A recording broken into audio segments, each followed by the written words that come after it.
Hello students.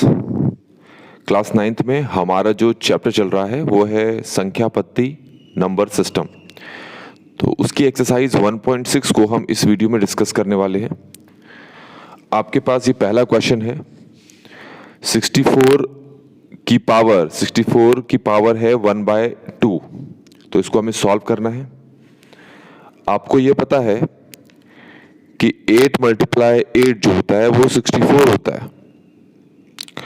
तो 8 multiply 8 को हम बोल सकते हैं 8 की पावर 2।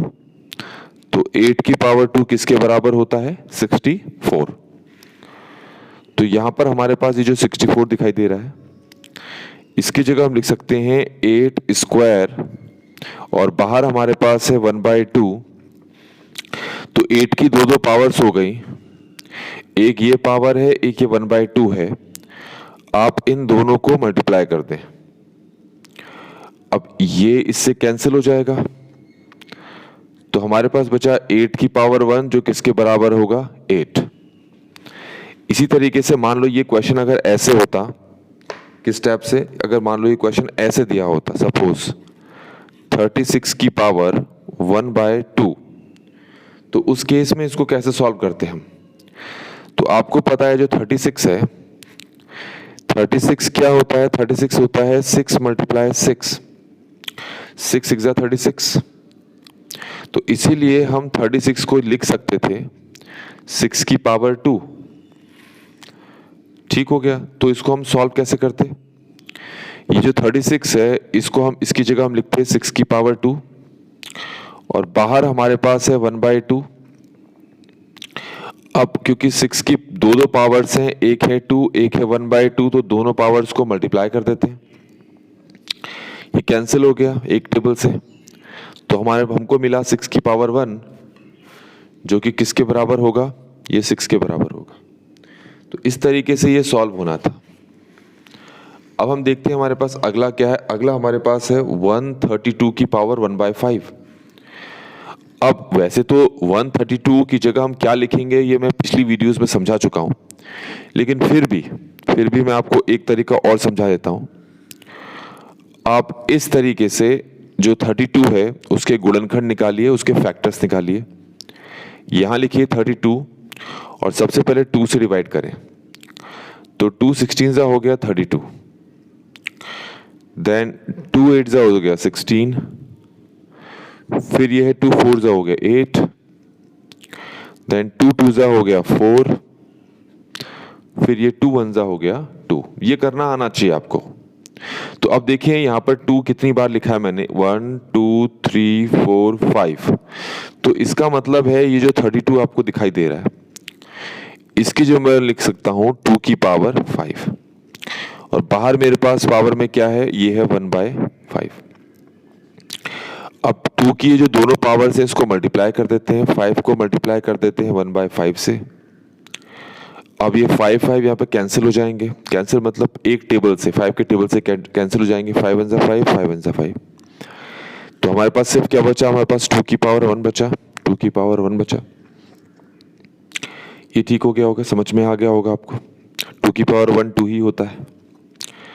अब अगला देखिए हमारे पास ये क्या लिखा है? 125 की पावर 1/3। तो 125 की जगह क्या लिखें? तो उसके लिए हम 125 के क्या करते हैं? फैक्टर्स निकाल लेते हैं, उसके गुणनखंड निकाल लेते हैं इस तरीके से। यहां पर लिख लेते हैं हम 125। सबसे पहले इसको 5 से डिवाइड करते हैं, तो 5 25 125 होता है। अगेन 5 का यूज करते हैं हम, तो 5 5 होता है 25। ठीक हो गया। फिर 5 यूज करते हैं हम, तो 5 1 क्या हो गया? 5 हो गया। ठीक हो गया। तो अब यहां पर देखो हमने कितनी बार 5 यूज किया? यहां पर 3 बार हमने 5 यूज किया। तो 125 की जगह हम क्या लिखेंगे? लिखेंगे 5 की पावर कितनी बार यूज किया? 1 2 3, तो हम लिखेंगे 5 की पावर 3। और बाहर ऑलरेडी हमारे पास एक पावर है, क्या है वो है 1/3। अब ये दोनों पावर्स को हम क्या कर लेते हैं? मल्टीप्लाई कर लेते हैं, तो ये जाएगा 3 मल्टीप्लाई 1/3। अब 3 1 3, 3 1 3, ये तो कैंसिल हो गया। तो आंसर आ गया हमारे पास 5 की पावर 1 जो कि किसके बराबर होता है? 5 के बराबर होता है। तो इस तरीके से हमने ये जो फर्स्ट पार्ट था, एक्सरसाइज 1.6 का जो फर्स्ट पार्ट था वो हमने कंप्लीट कर लिया। तो हम स्टार्ट करते हैं सेकंड पार्ट। ये हमारे पास सेकंड पार्ट है। सेकंड पार्ट का ये हमारे पास पहला क्वेश्चन है, 9 की पावर 3/2। तो वैसे तो मैं आपको ऑलरेडी पिछले वीडियोस में समझा चुका हूं,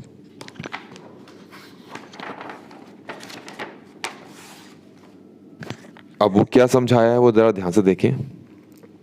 9 की जगह हम क्या लिख सकते हैं, तो अगेन समझा भी चुका हूं, लेकिन यहां पर आप एक बार ऐसे समझ लें फैक्टर्स के अकॉर्डिंग। यहां पर लिखे 9, अब यहां पर किससे डिवाइड करेंगे, 3 से, तो ये जाएगा 3 3 9। अगेन 3 का इस्तेमाल करेंगे तो 3 1 3। तो कितने 3 यहां पर हमने यूज किए, 2। तो ये जो 9 आपको दिखाई दे रहा है, इसकी जगह मैं लिख सकता हूं 3 2 बार यूज हुआ है, तो 9 की जगह है 3 की पावर 2। और बाहर हमारे पास कौन सी पावर है, बाहर हमारे पास है 3/2, तो 3/2 साथ में लिख दिया। अब 3 के पास 2 पावर हो गई, एक तो 3 के पास ये 2 पावर है, और 3 के पास जो दूसरी पावर है वो है 3/2। तो इन दोनों पावर को मल्टीप्लाई कर देते हैं, मतलब 2 को मल्टीप्लाई कर देते हैं हम 3/2 से। अब ये दोनों तो कैंसिल आउट हो गए एक टेबल से, तो इस बार क्या बचा आपके पास, ये 3 बचा, और ऊपर पावर में ये 3 बचा, ये वाला, तो ये हो गया 3 की पावर 3। अब आपको पता होना चाहिए कि 3 की पावर 3 क्या होता है, यहीं पर देख लीजिए आप। 3 की पावर 3 क्या होता है, 3 की पावर 3 का मतलब है इस 3 को 3 बार लिखो, 3 × 3 × 3। 3 को 3 से मल्टीप्लाई किया तो 9 आया, 9 को 3 से मल्टीप्लाई किया तो 27 आया। तो इसका मतलब ये हो गया कि जो 3 की पावर 3 है, इसकी जगह हम क्या लिख सकते हैं, 27 लिख सकते हैं। अब हम आते हैं इसकी जगह, 32 की पावर है 2/5। अब 32 की पावर 1/5 को तो मैंने सॉल्व करके दिखाया था अभी आपको थोड़ी देर पहले। 32 की पावर 1/5 को सॉल्व किया था, तो 32 की जगह मैंने क्या लिखा था, मैंने लिखा था 2 की पावर 5, इस टाइप के फैक्टर से। तो 2 की पावर 5, 32 होता है 2 की पावर 5, तो 32 की जगह आप लिखोगे 2 की पावर 5। अब बाहर कौन सी पावर है आपके पास, ये है 2/3, नहीं 2/5, ये है 2/5, तो 2/5 लिख लेते हैं। अब ये 2 की दो पावर्स हैं, एक तो ये 5 है और दूसरा ये 2/5। तो आप क्या करो, इन दोनों पावर्स को मल्टीप्लाई कर दो, तो 2 5 मल्टीप्लाई ये हो जाएगा 2/5। यहां तक समझ में आ गया होगा। अब ये 5 1 5, 5 1 5 तो कैंसिल हो गए, क्या बचा मेरे पास, 2 की पावर 2, 2 की पावर 2। अब 2 की पावर 2 का मतलब होता है 2 × 2, जो कि हो गया 4। तो 2 की पावर 2 की जगह हम क्या लिख देंगे, 4 लिख लेंगे। अब आते हैं इसकी जगह 16। अब 16 के लिए क्या करेंगे, तो उसके लिए पहले उसका फैक्टर निकालेंगे, गुणनखंड, इस तरीके से। ऊपर सबसे ऊपर लिखो आप 16, तो सबसे पहले इसको 2 से डिवाइड करो, तो 2 8 जा कितना हो गया, 16 हो गया। फिर 2 4 जा कितना हो गया, 8 हो गया। फिर 2 2 जा कितना हो गया, 4 हो गया। और लास्ट में 2 1 जा क्या हो गया, ये 2 हो गया। तो अब आप यहां पर देखो 2 कितनी बार यूज हुआ है, 1 2 3 4, 4 बार यूज हुआ है। तो इसका मतलब है कि ये जो 16 है, इसको हम लिख सकते हैं 2 कितनी बार यूज हुआ है, 4 टाइम्स, 4 बार, तो 2 की पावर 4 लिख सकते हैं हम 16 की जगह। तो हमारे पास ये जो 16 है, इसकी जगह हम लिख लेते हैं 2 की पावर 4, ब्रैकेट क्लोज। और बाहर हमारे पास ये पावर कितनी है, 3/4। तो आपको क्या करना है, अब ये जो 2 की पावर 4 की पावर 3/4 है, तो मतलब ये जो 2 है इसके दो पावर्स हैं, एक तो है 4, दूसरा है 3/4। तो ये दोनों पावर को मल्टीप्लाई कर देते हैं, मतलब 4 को मल्टीप्लाई कर देते हैं 3/4 से। अब ये दोनों एक टेबल से कटेंगे, 4 1 4, 4 1 4 हो गया। तो आंसर क्या है आपके पास, आंसर आया 2 की पावर 3। और 2 की पावर 3 का मतलब क्या होता है, पहले तो पता होना चाहिए कि 2 की पावर 3 का मतलब क्या होता है। 2 की पावर 3 का मतलब होता है 2 को 3 बार लिखो, तो 2 × 2 × 2। 2 को 2 से मल्टीप्लाई किया तो 4 आया, 4 को 2 से मल्टीप्लाई किया तो 8 आया, तो 2 की पावर 3 हमारे पास कितना आ गया, 8 आ गया आंसर। तो ये भी हमने कंप्लीट कर लिया। अब यहां पर आते हैं, क्या लिखा है, 125 की पावर -1/3 है।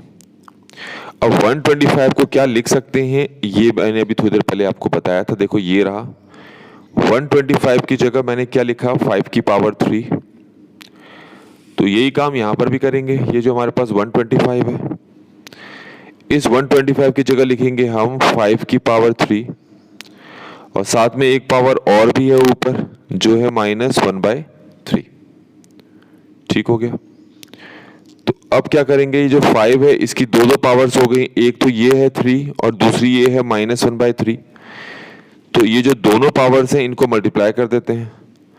तो 5, फिर ये पावर कितनी है, 3 मल्टीप्लाई ये कितनी पावर है, -1/3। ये समझ में आ गया होगा आपको। अब जो 3 है ये दोनों एक टेबल से कट जाएंगे, 3 के टेबल से, तो हम लिखेंगे 3 1 जा 3, 3 1 जा 3। तो हमारे पास ये जो 5 दिखाई दे रहा है, इस 5 की पावर क्या रह गई, सिर्फ -1 रह गई। ठीक हो गया। अब ये माइनस यहां से हटाना है। अभी तक किसी भी क्वेश्चन के पावर में माइनस नहीं थी, तो इस माइनस को हम कैसे हटा सकते हैं, ये आप ध्यान से समझे। अगर आप माइनस हटा दोगे, अगर माइनस हटाना चाहते हो, तो आप क्या करोगे, जो 5 है इसका रेसिप्रोकल कर लोगे। अब रेसिप्रोकल को हिंदी में बोलते हैं व्युत्क्रम। तो रेसिप्रोकल या फिर व्युत्क्रम कैसे करोगे, ऊपर 1 लगा दो, नीचे 5 लिख दो और ये माइनस हटा दो। तो इस तरीके से ये सॉल्व हो गया। अगर ये चीज समझ में नहीं आए कि इसको हमने ये कैसे लिखा, तो एक तरीका और है। अगर आपके पास होता 5 की पावर -2 और आपको ये माइनस हटाना होता, तो तब आप कैसे लिखते, 1 लिखते ऊपर और इस पूरे को नीचे लिख देते, मतलब 5 की पावर 2 लिख लेते। तो माइनस हटाने के लिए आपको ऊपर 1 लगाना पड़ता है। तो ये मैंने यहां पर आपको समझा दिया। अब बच्चों ये क्वेश्चन है हमारे पास। तो जो पहला क्वेश्चन है आप देखें, ये है 2 की पावर 2/3 और ये है 2 की पावर 1/5। तो आप ये देखें कि अब इनको सॉल्व कैसे करना है, ये अलग तरीके के हैं। तो इसके लिए मैंने आपको लॉज ऑफ एक्सपोनेंट्स बताए थे, मतलब घातांक नियम बताए थे, उनका प्रयोग करना है। कैसे प्रयोग करेंगे पहले मैं समझा देता हूं। तो पहले वाले क्वेश्चन में जो घातांक नियम, जो लॉज ऑफ एक्सपोनेंट यूज करना है वो क्या है, वो है a की पावर m मल्टीप्लाई a की पावर n। ये समझाया था। जब तुम्हारे पास ये आधार एक जैसे होते हैं तो उसी आधार को हम यहां लिख देते हैं, और जो ये पावर्स होती हैं आप इन दोनों पावर्स को जोड़ देते हैं। तो इसी का इस्तेमाल यहां पर करेंगे। कैसे, ये 2 है आधार पे, बेस में ये 2 है, यहां पर भी 2 है, तो आंसर में भी 2 आएगा, पहली चीज। अब पहले वाले 2 की पावर कितनी है, 2/3, यहां पर लिख दो, क्योंकि मल्टीप्लाई है तो फिर यहां पर प्लस लगाओगे। और दूसरे वाले 2 की पावर कितनी है, 1/5, तो यहां पर 1/5 लिखोगे। तो ये तरीका है आपके पास। अब आपको क्या करना है, इसको सॉल्व करना है। अब अगर आपको एलसीएम लेना ठीक से आता हो तो आप इसको आसानी से सॉल्व कर सकते हैं।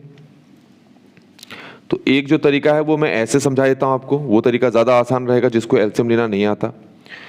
तो सबसे पहले तो एक लाइन बनाओगे, ये पावर में काम कर रहे हैं इसलिए बहुत छोटा छोटा लिखना है इसको। आप कैसे करोगे, ये पहले 5 को 3 से मल्टीप्लाई कर दो, कितना आ गया, 15 आ गया। 5 को 2 से मल्टीप्लाई कर दो, तो 5 को 2 से मल्टीप्लाई किया तो ये आ गया 10, फिर ये प्लस लिखो।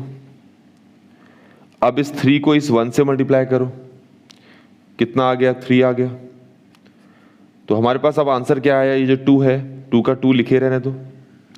अब पावर में ये जो चीज है इसको सॉल्व कैसे करेंगे, 10 को 3 से जोड़ दो, कितना आ गया, 13 आ गया। और नीचे हमारे पास कितना है, 15। तो आपके पास आ गया 2 की पावर 13/15। अब हमारे पास ये सेकंड पार्ट है, इसको सॉल्व करना है। अब क्योंकि ऊपर भी एक नंबर है नीचे भी एक नंबर है और ब्रैकेट के बाहर पावर में 7 है, तो इसका मतलब है ये जो 7 पावर है ये 1 के लिए भी है और इस पूरे के लिए भी है। तो इसको कैसे हल करेंगे और इसमें कौन सा फॉर्मूला लगाएंगे वो अब मैं आपको बताऊंगा। पहले हम अलग अलग कर लेते हैं। तो इस पूरे को मैं कैसे लिख सकता हूं, ये लिख सकता हूं 1 की पावर 7 ओवर ये क्या है हमारे पास, ये है 3 की पावर 3। क्योंकि ब्रैकेट के बाहर पावर 7 है तो ये 7 इसके लिए भी है, इसके लिए भी, इस पूरे के लिए भी, तो मैं यहां पर लिख लूंगा इसको 7। 1 की पावर कितनी भी हो, 1 की पावर 2 हो तो भी आंसर 1 होता है, 1 की पावर 2 हो तो भी आंसर 1 होगा, 1 की पावर 3 हो तो भी आंसर 1 होगा, 1 की पावर 4 हो तो भी आंसर 1 होगा। तो 1 की पावर 7 है तो आंसर 1 होगा।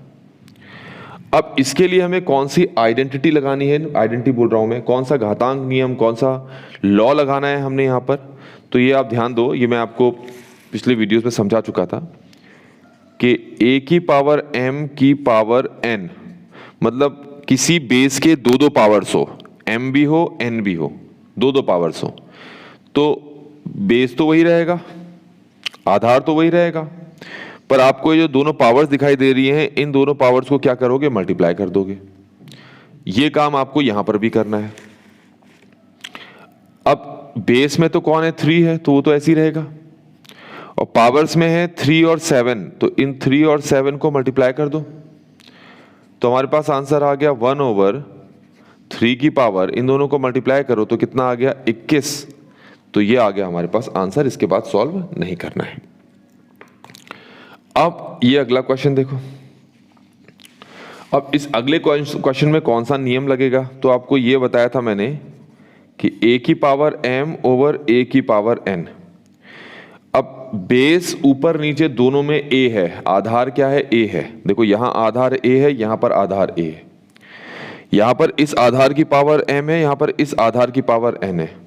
तो जो आंसर होगा ना आपके पास, उसमें भी यही आधार आएगा a, लेकिन पावर का क्या करेंगे, तो सबसे पहले इसको लिखेंगे m, क्योंकि डिवाइड है तो इसलिए माइनस लगाएंगे, और उसके बाद लिखेंगे ये पावर n। तो इस नियम का यूज करेंगे इसमें। तो यहां है 11, यहां है 11, तो आंसर में तो आप पहले लिख लेंगे 11, क्योंकि ऊपर का भी बेस 11 है, नीचे का भी बेस 11 है।